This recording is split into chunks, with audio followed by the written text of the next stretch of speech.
बिस्मिल्लाहिर्रहमानिर्रहीम या गनाब दवा या गनास्ते। दोस्तों ये वीडियो देखो, उसके बाद फिर बात करते हैं। बिलावल ने चीख चीख के गला फाड़ दिया था और पूरे पाकिस्तान के अंदर कोहराम मच गया था कि एक खातून को रात के वक्त फैमिली की इजाज़त के बगैर और प्रोटोकॉल्स के बगैर और फलानी चीज़ के बगैर आप कैसे मूव कर सकते हैं। तो यहाँ बुशरा बीबी को उठाया जाता है जनाब, उनको ले जाते हैं अस्पताल में, वहाँ एडमिट करवाते हैं, वहाँ से उनका इलाज करवाते हैं, उनको वापस अडियाला जेल में छोड़ जाते हैं। और ये एक नॉर्मल प्रैक्टिस है, इसको अब कोई ऐसी चीज समझा नहीं जाता पाकिस्तान में कोई बड़ा हो रहा है।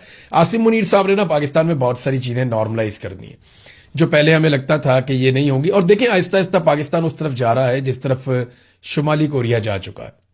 शुमाली कोरिया में किम जोंग उन की हुकूमत है और जिस तरीके से वो वहाँ पे निज़ाम को कंट्रोल करता है, कभी आप स्टडी करें, वैसे मैं उस पर एक वीडियो बनाऊंगा, आपको अंदाजा हो जाएगा कि कितनी खौफनाक जिंदगी वहाँ के लोग गुजार रहे हैं।